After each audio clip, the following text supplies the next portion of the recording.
1 minute.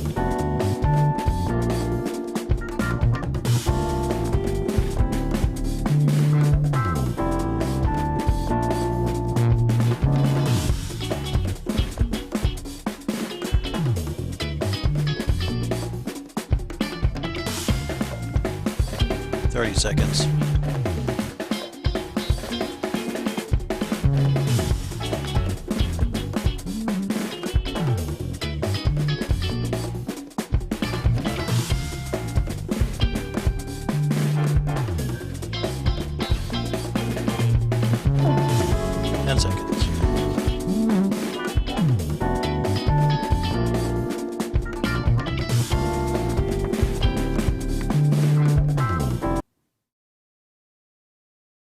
Hi there. Good evening. I'm Megan O'Toole, and this is Finger Lakes Gives Live, Episode 6, June 9th already. And a big cheers to our region starting to reopen. And hopefully this glass will be, well, I'll go up to the Hilltop Inn and have a cocktail there. That's who I was going to shout out. Their patio is open, and I'm thrilled to share that with you if you didn't already know. So Wednesday through Saturdays, we can go up and enjoy the view and a wonderful drink and meal as well. That said, behind me you can see that I have a wonderful shot of the Clemens Center Powers Theater and the empty seats. So, the performing arts centers of the region and still most of our cultural organizations are shuttered. And that could be, especially for the performing arts, for a long while. So I want you to remember that you can still support them. You can be a member, you can send a contribution, and we need it. It's not just entertainment. It's education. It's the power to bring people together and experience our stories in a way that is so powerful, and as we all need now to understand that we're all human and that we all have the same needs and feelings. So thank you, and enjoy the Clemens Center's beauty behind me, and I hope you're waiting to get back in one of those seats as I am, as well as on one of those stages. Tonight we have a great show and wonderful guests as usual, and I would like to introduce them to you. We have the Executive Director and Curator of the Arnett Art Museum. There he is, Rick Pirazzolo. Hello, Rick. Hey, Megan, good to see you. Looking forward to our chat. It's great to see you. And we have ceramics artist and educator, Colleen McCall. Hi, Colleen. It's great to have you here. Hi. Thank you. I look forward to hearing more about ceramics in our region and your work. And we also have our poet for this evening, Michael Zarnecki. Hi, Michael.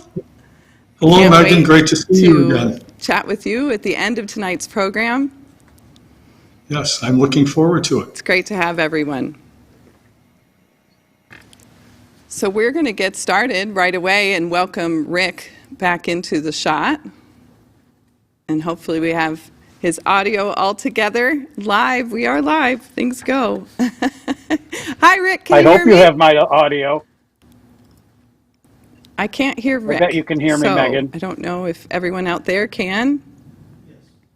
All right. I hope you can. Well, cheers, Rick. Hopefully at some point I'm going to be able to hear what you're saying, but I think our audience can hear you, so you can just start talking. I'll just talk. I don't know what I'll say. So, oh, no. Yes. Well, we're supposed to be cheersing to Finger Lakes Distilling. So this is Mackenzie's Bourbon. I think he's telling us what's in his local glass, which is great. Yes, I am. I wish I could hear it, but I know it's good because it's local. We're going to explore the Arnett Art Museum together tonight, and Rick is a wonderful person to take us through the galleries together. Nobody, I think, knows them more and has more heart for them than Rick. Can you hear me now, Rick? I can absolutely hear you. Oh, I can hear you. There she is. Cheers to that. And I see that Jose can hear us too, because he put a note in the chat. That's great. So if it's the ghosts of theater playing with me, saying, "You think you're not live? You think this isn't the same?" So Just a great. test. They had their fun. So now we can't. Picture gallery video. How are all of you doing at the museum? Our staff is great. People have been working very hard for the past 10 weeks, and we're putting a lot of things together in anticipation. We're talking about reopening on July 7th. We're crossing our fingers just like everybody else is, but we're talking about July 7th. We have the exhibition that we thought we would lose. It had only been up for 10 days when we had to close, and we've arranged to keep that all the way through August. So we're very happy about that. And things are moving forward. We're still trying to figure out what the sort of social distancing thing means when we reopen, but we're going to make it work. I think we'll probably talk about it later. We're even talking about doing some events outdoors on our lawn. So that we certainly can be separate that way. Yeah, that's very exciting. It has helped us practice our creative problem solving. Who better to do that than the arts and culture orgs? So that's great. And tonight we're going to get to go through some of the galleries that our favorites, and also get to look at the exhibition you mentioned a little bit in more detail with you. So, wonderful. We know that people, oh, there we go. Yeah. People I know miss the picture gallery. It's everybody's first stop when they come to the museum. And it's the thing that made us famous around the world. We still hear from people, I wouldn't say daily, but maybe weekly, about works in this collection. So we're really proud of it. It's gorgeous. And I know, fun fact, that it's very rare that it's in the condition it was originally built in, correct? This really looks like... You're right.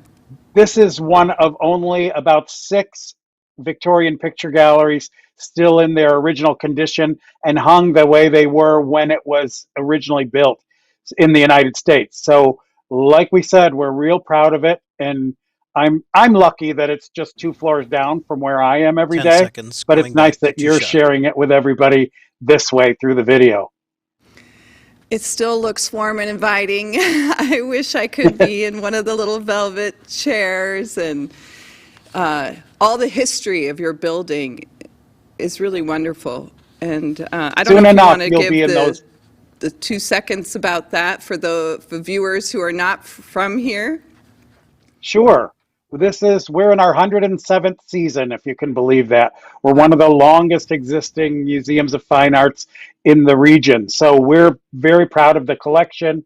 That collection you just saw is 16th through 19th century European painting. Very important. Those works travel around the world because of their importance in the fine art world. And it's, like I said, it's everybody's favorite place. When they come in, we have to sort of drag people out to see the other 12 galleries in the building. So it's our claim to fame. Tonight you're not going to drag us. Tonight we get to virtually go. That's right. And I'm so glad you're our guide, Rick. So this is the high fidelity exhibition in the Falk Gallery, correct? That's the exhibition that I was telling you. We had just opened it. This is a very rare thing that we can gather together international stars of photorealism. We had just put the exhibition together and had an incredible opening party, and then everything changed. So it's been shuttered for as long as we've all been in our homes. But so when you and I talked about doing this, we thought, well, let's show some video of this. Like you said, is the Falk Gallery. It's the largest gallery in the museum. And this is Tony Brunelli, who's a Binghamton artist working in the photorealist style. We're so proud of him, and he's an amazing international star who happens to be from sort of 50 miles away. Right here in Binghamton. Now explain to me photorealism and why photorealism. When I first saw this exhibition, I did think they were photographs almost, Well, then you just explained it to everybody. This is work that is made based on original photography, and then the paintings are made. Very often people see these and, like you said, think of them as great big photographs, and then you get close and you understand what they are in terms of the brushwork and the style, that it's actually, most of these are oil on canvas, although some of our work is oil on board and some of them are on paper. And as we go through the exhibitions, you'll see they're pretty amazing. And people are always, the biggest thing we have to do in our Museum of Realism is ask people to step back a little, because they want to put their nose right on top of the painting to believe that it truly is paint. It's true. And I think we get to see them in slides in a little bit, where you can Right. even talk more about them. And a Yeah, little we bit sent more you some. about, Go ahead. I was going to say a little bit more about Brunelli and him being a local artist, whatever you can give to us. I The know that greatest thing large about painting. Tony is, Yeah. I love that piece there that we just saw. It's a fish market in Italy. We're back to the picture gallery. We're We gonna. are, and that's okay. We're live. Right. That's right. The interesting thing about Tony, There we there's one of go. his paintings. That's Yeah, actually downtown Owego, and it reads just like a photograph. A it does. great thing about Tony, besides the fact that he and his brother, who run Brunelli Gallery, are dear friends, is Tony hides his signature in every one of his paintings. Oh, So we have really? people trying to really find those. That last one, I'm going to be really caught up. There's the Brunelli Fish Market. The one just before that was the Museum of Modern Art. That's an incredible work.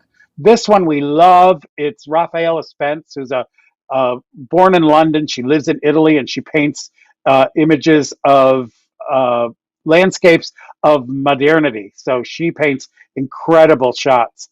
The paintings are very big, and they read as, like we keep saying, photographs. They do. Oh, When back to you the see the picture gallery. slides. That piece we're looking at just traveled about 5 years ago all around the United States, and we're happy to have it back. Here we are. Back to Rafaela. Oh, you and I both love this piece. This I one is called swear this is a Susanna. photograph. Yes, absolutely. And if you could see it in person, it's amazing. This is our dear gallerist who lent us some of these paintings. His name is Lou Mizell. You can see it in the piece. And Yeah. that's his own motorcycle. Love That's, this wow. guy. This is Don Jacket, and he paints gigantic uh, photographs of children's toys. Last one. Roberta Bernardi paints candy. It's all really fun to look at. It's a show that you walk around with a giant smile on your face. It's a It really is. beautiful show. And these are all very, very famous pictures around the world and incredible artists from, like I said, around the world. So two of the works, two of the artists that you didn't see, actually, no, you did see one. Susanna, the beautiful piece of the girl in the pink fur jacket. Two of Yes. our artists actually gave us the pieces that we're showing in this exhibition. So they come in as gifts to the gallery, and they are being debuted in this exhibition, and we now own them. So we're thrilled about that too. That is so exciting. And you will be opening. And I encourage everyone to go see them up close. And they really are amazing. I don't, that they look exactly like a photograph. So that was a neat tour with you, Rick. And what are some of your events you have coming up and little Well, we shout love outs to that outside? exhibition. That I don't know if we said that exhibition is called High Fidelity, Yes. and we were very thrilled to be able to extend it so that people can see it when we can reopen. Also, a group of poets from around our region whom we've worked with before, their articulations, they are they have spent the building period from this exhibition looking at those works, and they've written poetry in response to them. So we have, Great. oh, 25 original poems written about these works, and we will be publishing a book called Visions and Voices, and we'll be releasing that book right after we open. That's the party that we were talking about that we'll have out on the lawn sometime relatively soon after we reopen. Well, it'd be wonderful to be able to have the book and then experience the paintings with the poetry. I love that collaboration, and it happens so much in our region. This show has taught me that. I have 3 different guests on, and they all end up talking about how they've collaborated in some way, and it's just, Well, it and the speaks to host, our region.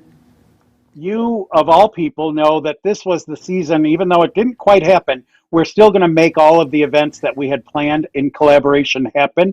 And you, as a theater artist, know that we're talking about a major sort of really innovative and interesting way to explore theater in our galleries with performance. And that's thanks to you. So we really appreciate that. I mean, in We addition to will get to do appreciating, it sometime. We're yes, going to we play will. in the galleries. That's what I That's hope it right. becomes a recurring event. And you also know we're also planning dance in the galleries, Yes. spoken word, lectures, film, lots going on. It was supposed to be this spring and summer, so we'll see. It'll be, I don't know, this fall, next spring. We'll make sure it happens. We absolutely will. And I know you have a couple things you would want to talk about. You have a gala coming up, or you're Oh, going to do it virtually. well, actually, we call the exhibition Well, Gallery we Oh, Gala. did. right. So it's actually Sorry. a about three, well, actually, I shouldn't say that. We aren't quite sure how long it'll be, but it'll be a month or 2 or 3 exhibition. But the interesting thing there, we go from international stars to regional stars. It's our own friends, our local artists who will be making work and we'll be hanging them in the gallery. And the exciting thing about, well, it's there's lots exciting about it, but a special thing about that one is as a museum, we generally don't sell the work that's on the walls, but Gallery Gala, every 3 years, we do sell the work. So it's a chance to buy work by local and regional artists. This year, because of our crazy pause period, it was supposed to be this summer. It now will be sometime before Christmas. So we're suggesting perfect idea for Christmas gifts. So that's Absolutely. Gallery Gala. Give local And I art. know one of your guests and several of your guests from the series, and one of your guests I think we're going to meet later, is part of Gallery Gala this year. Oh, I hope I didn't just Oh, that's all good. toot her horn. Okay, good. Foreshadowing for Colleen. It's That's all right. good. That's right. Again, we all work together, which is wonderful. Which, speaking of which, the Community Foundation that helps our region Oh, so much. How about you tell everyone about the special gift they're making if you join or renew a membership the in June? staff of the Community Foundation and the directors of 11 cultural institutions around our region got together and said, the Community Foundation said, how can we help? And one of the things was to encourage our members and our friends who are not yet members to stick with us and to renew their memberships and to build new membership. So in order to help do that, the Community Foundation is matching every new membership and every renewal with a $25 gift for all of those 11 cultural or institutions around our region. It's not happening around the rest of the country. I mean, sure, it's happening in a couple of places, but we're very lucky to have the Community Foundation and this group of people working together to support cultural institutions that, frankly, are in trouble after this period of craziness. And it's been Absolutely. great for us. Our dear friends are renewing memberships early. Other people who've been our friends but who have maybe not been members yet are becoming members. So it's been a really important, fun, innovative, and really supportive project. And we love the Community Foundation for doing that. Me too. And I took the challenge, and I have You been did? becoming a member or renewing lapsed, as it is Absolutely. important. So I'm thrilled, and let's Thank you, and put wrap. put it in everyone's head for that to What's in your glass? continue. Absolutely. Do it in Easy to do June. just on our website. Yes, All they you have can to go do is to, go to our website and make it happen. What's in your glass? and you can get on the chat and put that up there too, Rick, when we're about to wrap. I didn't get to hear who was in your glass. Do you want to say it one Oh, more time to me and we can we cheers? love here Finger Lakes Distilling. They really helped us out when Yes. we had trouble getting sanitizing products. Great. And So this is their bourbon. So here's to them. And I love you and Mackenzie I bourbon like and Mackenzie bourbon. rye. That's right. Oh, good. See, there we go. And you and I like bourbon for baking. So it's all good. This is Rick's way Cheers of to you, making Megan. sure I make him bourbon balls. I'll get I've them been done. working that overtime, haven't I? Yes, you have. I love it. I love it. And they will be made. Thank you so much, Rick. He's so much fun, and I know all of us miss seeing him. And I hope you enjoyed seeing him with me tonight. I sure did. Now I guess we're moving on. I believe it's time to check in with our local terrapin, Lyle. And Lyle thought it would be neat to shout out our glass community and how much we miss them and a certain shop that's reopened. Take it away, Lyle.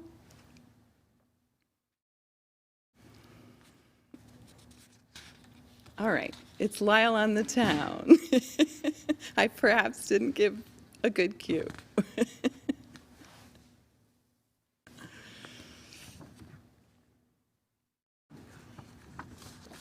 So Lyle is visiting the Gaffer statue, and I lived here a long time before I even knew it was there. And Kelly Ormsby of Turquoise Terrapin, I needed to do more diction exercises tonight. She is the lovely caretaker of Lyle, and she's been going about town and having fun with him, working with us at FLX Gives Live. And so I said, let's shout out to the glass makers, because it's an art form that's really trying to figure out how they can continue. They share pipes and things. So here's a little tour of our local glass with Lyle.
Yay, Lyle made it.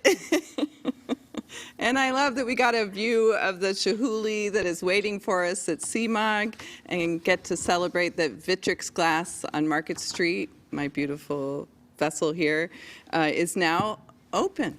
So check out their hours on their website and welcome Colleen McCall. Speaking of vessels and gorgeous vessels, they're just ceramic, not glass. How are glass you? on the surface. Yeah, they Good. are, right? How are you doing? I'm rolling with it, laughing at my missing live theater. It's getting back at me tonight. But I would love to know more about you as a ceramics artist. Those of us who live here recognize your vibrant style, beautiful colors, flowers. But when did you become a ceramics artist? And let us know a little bit more about that. Sure. I actually got my MFA in ceramics at Alfred University back in 1998. And I made life-size figure sculpture and did that for quite a while until my daughter was born. And didn't really have time to focus on that. So I started making dishes for her. And it's just kind of evolved into that. So I would say the last 10 years I've been focused primarily on functional hand-painted pottery and kind of developing my aesthetic. Well, it's gorgeous, and it is functional, but so much fun to have. Where do you show your work, or where can we purchase your work? I've been a member of Handwork, the artist cooperative in Ithaca, for the last 10 years. It's been a great group of artists to be in business with, to have a storefront open 7 days a week, up until recently. And I also sell my work online. I have an Etsy shop, actually linked to my website, ColleenMcCallCeramics.com. And I am the coordinator of the Elmira Handmade Market, which is a semi-annual marketplace held at Chamberlain Acres Garden Center in Elmira. That's another great spot. I think we're going to look at your work now and let everybody who, if they don't already know you, and I know I have family who are going to be big fans in California and across the country, to seeing your beautiful, usable, wonderful, functional art. These are some of those cheery mugs. I do ship everywhere, and I've been doing free shipping since the beginning of the pandemic. And that's I'd have wonderful. to tell you, my business has been stronger than ever. I thought I was going to lose a lot of income from not having the shows and festivals that I do. Right. But people have been seeking out handmade goods. They want to have a connection. That is a wonderful thing to hear. Oh, and may it continue. We're seeing shots of your studio and your shelves. And what do we call the work before it's painted? Is there a term? It's greenware before it's fired. You can see here, this is my technique is sgraffito, and I'm scratching through the surface of the clay. So the plate is still raw. It hasn't hardened. And my clay body is dark brown, and then I coat it with what looks gray now in the image is porcelain slip. This is beautiful. After it's been fired, painting on more color. This will be a translucent green. So beautiful, the detail. I love being up close. That shot of my thumb was famous. It was the cover of Pottery Making Illustrated in 2015. Wow, that's really great. They hadn't told me that I had earned the cover shot, and I opened my mailbox and I was like, hey, I know that thumb. It's funny how we know our hands when we see a photo. Yes. Oh, I think that's fantastic, and I understand why they chose it as the cover. It's a great little picture into your studio. It's in your home? That's the Ithaca Artist Market. Okay. So that's held the last Friday of July. I'm not sure if it's going to be happening this year. I haven't heard yet. But I've been doing that show for the last probably 4 or 5 years now. And again, it's on hold? Yes. I think my next show that's set to run is October. Wow. Besides what we're going to talk about in a minute. Right. I know we're going to get to that. Have you been inspired in any different way with all this time, not having to go to festivals and so forth? You've been selling a lot still. Actually, I've been spending my mornings packing orders, so I'm not really in the studio as much as I should be. This is an image of one of my pottery workshops that I hold at Chamberlain Acres during our Sunday farmers market. And I'm hoping I can resume workshops. It's a great opportunity for people to paint their own piece and learn my process. We can sit 6 feet apart with a mask. Right. Yeah, I think it's doable. I just got to find the time. Right. So right now, this is what we're working on is the Pottery Tour. We canceled our tour in May. It was going to be our 3rd year. It's 3 studio locations in the Ithaca area with potters from the Finger Lakes region and beyond. So we transitioned to a virtual studio pottery sale that will happen this weekend, June 13th and 14th. We have a list of all the participating artists, and 10% of our sales are going to go to support the food bank of the Southern Tier. We just felt like it was really important to show our support to the community, and just as an appreciation for the outpouring of people who have stayed connected to us and supporting our small businesses as we get through this. And So this, true, you Colleen. might That's great. recognize, is Yes. going to be a local artist, Stacy Esslinger. She's a Corning artist. Yeah, So beautiful work. I wanted to throw in her smiling face. We have a lot of potters in the area. Am I right? The region? We do. We have a wealth of potters, really great, talented folks with just a range of aesthetics. And it's really nice to get together and be able to produce a show like this. Yeah, and I did not know of it before chatting with you about it. And that's one way that this show, or just having more time at home, has made us maybe read a few more things and realize, Yeah. this is a great way. And we can also support the food bank, which I love the connection of your vessels and plates and so forth, and connecting it right back. A number of us participate in different empty bowls events in the area, and so food and pottery is just a given. It is, a natural and it's a link. beautiful connection. And the artists in our region are so giving and collaborative. And I hope that this show has highlighted that all the more. So where can we go to learn about the tour for this weekend? FingerLakesPottery.com. We're going to have direct links to all the participating artists right there on the homepage, and hopefully the page doesn't crash. I know some other pottery tours have been kind of inundated with their virtual tours and have had a little hiccup, but we've all got links to, you can follow us on Facebook or Instagram. There's a Facebook event too, and you can find us. Right, For and sure. to stick with it, because maybe you can still, if it crashes, we can still say the Right. next day, something, we'll figure it out. Yes. And we can find your work for those who are not local on Etsy, is that right? Correct. And actually, if you shop directly through my website, ColleenMcCallCeramics.com, you save me the 5% fee to Etsy. Well, and that's important. So, yeah, every little bit helps. It's true, especially And, since you are doing so much for the community as much as you can. Yes, yeah, definitely. It's So that's the best way to do it. It is. So check out Colleen McCall Ceramics. But also, I would like to know, are you going to shout out somebody in one of your beautiful vessels? I'm not going to say glass. I have quite a few. Oh, there they are. So these are all local pot. I am actually drinking the very first batch of a new Elmira entrepreneur. His name is Morris Mills, and it's called Sense Kombucha. Oh, nice. So, yeah. Sense Kombucha.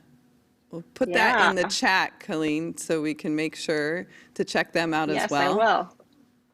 We definitely specialize in ceramics, glass, and also all local beverages, craft, Yes. among other things in our region. It's so fun to chat with you and learn more, and I am going to definitely tune into the Pottery Tour, Finger Lakes Pottery Tour, and that's this weekend.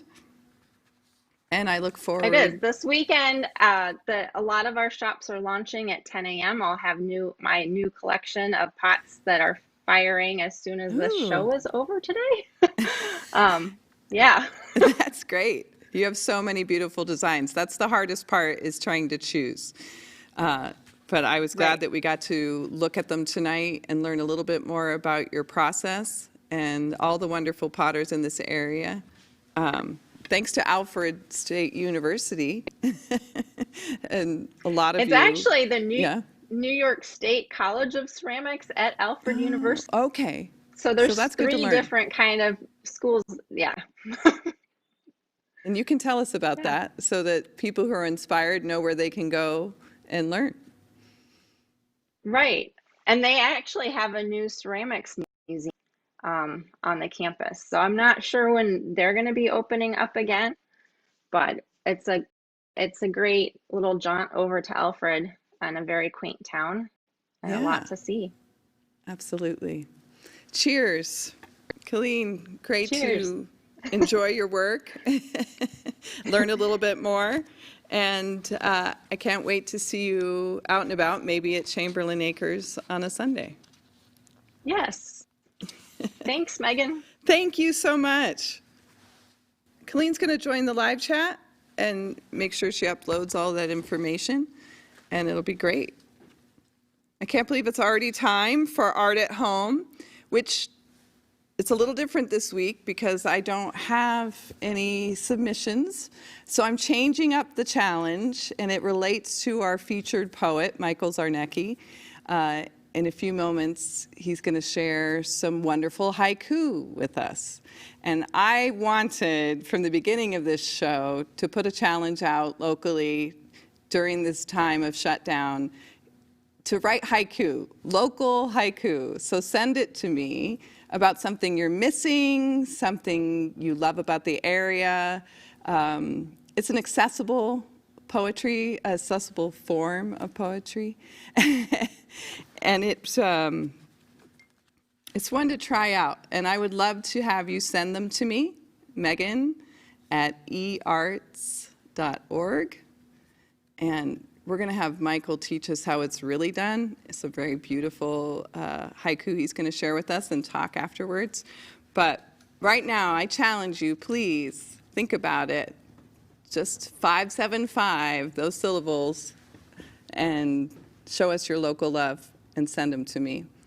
And now we have Michael Zarnecki, our poetry moment, to show us how it's done.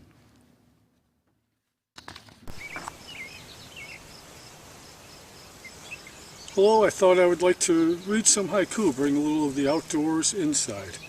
So these are haiku, Japanese poetry form, the 3 lines, 17 syllables traditionally, and they're centered on nature and our direct experience with nature. Woodcock flies from brush, wings whistle, bird disappears, gentle wind, white pine. Mud flats by river, debris scattered from last flood, should have worn old shoes. Bluebird in garden, a male then female appears, moon near full tonight. Lettuce, Swiss chard seeds, planted in just dug raised bed, moon in midday sky. Stepping out on porch, wood frogs gabble, peepers peep, night cacophony. Black cherry petals no longer grace trees' branches, float on pond's surface. Such a clear night sky, Milky Way's river of stars outrivals fireflies. Luxuriant spring, countless possibilities for heart to pursue. Just after waking, from deep inside rain-drenched woods, thrushes flute-like song. Foot down on pedal, car speeds around cattle truck. Fresh air again. Pale colors in west, sky darkens, light fades away, gentle sigh of heart. Old dried up puffball on ground in middle of trail, can't resist, stomp, poof! After summer rain, in partial circles on lawn, fairy ring mushrooms. The last 3 are from Tanglewood. Nature Center Trail, path through woods for visitors, ground wore down to roots. Raven croaks, crow calls, blue jay shrieks, squirrel chatters. No quiet woods here. Almost like redtails, gliders circle silently, glint of sun on wings. Michael, welcome. Cheers, and it's wonderful to have you. What do you think of my Cheers. haiku challenge? Oh, I love that idea, and it's interesting because when I was putting together what will I video, record, I didn't know that you were thinking about haiku. So I love that serendipity that happens in life. That's something you wanted to do. Here I presented it, and there we are. You just made it come true for me. Honestly, because I have been just reading more poetry, and I think others have as well, and I wanted to make it a point on this program because it really helps us explore emotions and process feelings. And haiku is kind of special because I think it's somewhat more accessible because there's a structure. You could speak to that more than myself. Well, it is accessible, and everybody could write haiku. Basho, who was the great haiku master, he's the one, 17th century Japan, he's the one who actually made haiku a poetic form of its own. Somebody asked him, what do you need to be a good haiku poet? And his response was, you need to be 3 feet tall. And it's like, be like a child, be excited about life. How many of us are excited to see a dandelion? But I am. kids, wow, a dandelion, they get all excited. Or the moon. How often do we, the moon's up there, but we don't really get excited or wowed by it, And it's all there for us. How do we relate to it? And haiku, if you can just be in the moment, be present, and be aware, using your senses, the haiku will come. That's wonderful. And I know it is nature-based. You taught me the other word for when it's not. Like if someone was to write it about their local business or a spot downtown they're missing, what is that called? That's called senru. Senru. And again, it's the same form in terms of the traditional 5-7-5 syllables, but it's not about nature. So, but it's called haiku. Haiku movie reviews. Haiku. Stuff like that. So, Right. so yeah, haiku. Senru's too complicated for people to think about the difference. But technically there is a difference. Well, you do so much in the community with poetry. How have you been during this shutdown? Has it affected some of what you do, or do you have some things coming up you'd like to tell us about? Well, it certainly has affected what I do. I had a big tour from here to New Orleans scheduled in April. That totally got, obviously canceled. I go on the road quite a lot as a poet. I make cross-country trips and go on poetic tours. And yeah, all of that is, now I do Zoom tours. Right. Not exactly Zoom tours, but at least Zoom reading and workshops. And so that, that's been the plus of this, is that when you do something virtually, you can get people from all around the country. And that has happened. If I do a program every Tuesday evening, not this week because we're here tonight, but every Tuesday I do a Zoom program, poetry, oral memoir, vital and vibrant conversation, nature notes. I rotate amongst all those. And when people attend, they're New Mexico, California, Florida, from all different places. And that sort of is the plus with how we've had to put our work out there through the virtual network. And that is a plus. But, there's no substitute for being in person and being there eye to eye with your audience, And you know that very much, I bet. I do, but I have enjoyed this chance, and it's helped me reach more people and reach out. And this show does reach out across the states and even international, which is really fun to see, so that we can have more people enjoy what you do and enjoy the culture of literary. My diction tonight. I think I don't know. We can enjoy that together and all that the Finger Lakes region has to offer, especially our poets like yourself. And where can we find you, Michael? Well, the easiest place to find me is on Facebook. Facebook, if you just search Michael Zarnecki, I'll come up. Or if you want to do a Google search for me, I'm easy to find. And on Facebook, every day I post a new daily photo and a new daily spontaneous poem that I write. And the photos are it's getting close to 2,200 daily photos, and the poems are getting close to 2,000 daily poems, spontaneous poems. And both of those have become like a daily practice for me, something that is it's my practice, and it's wonderful to be able to do that every day.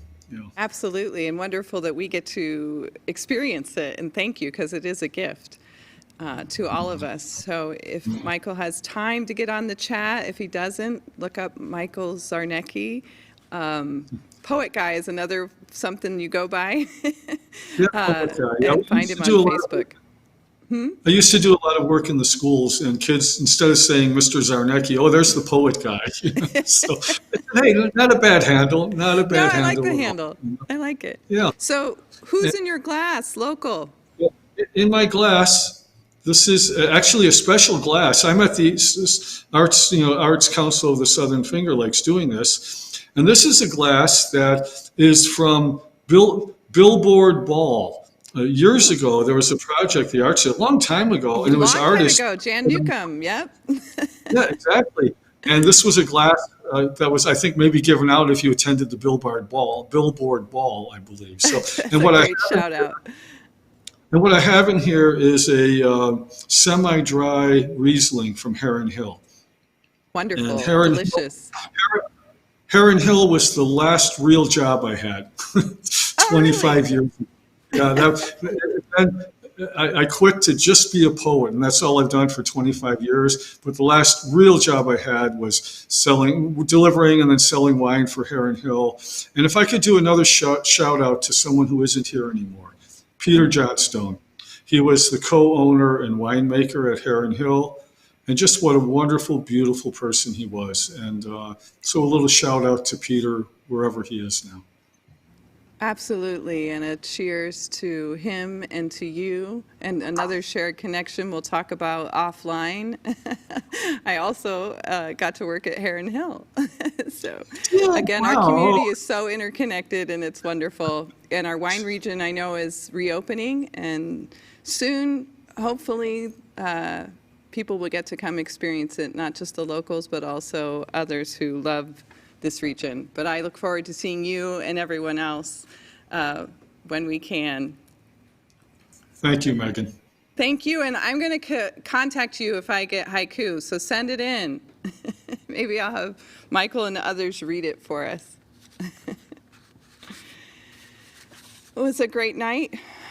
Wonderful guests and the theater behind me. And so cheers and hope to all of us moving forward in COVID. Keep wearing the masks and practicing the principles and continue to make art and love everything local. And we will see you here again next week. Thanks to all our guests, the Clemens Center, Community Foundation, the Arts Council of the Southern Finger Lakes, Empire Access. Cheers. See you next Tuesday.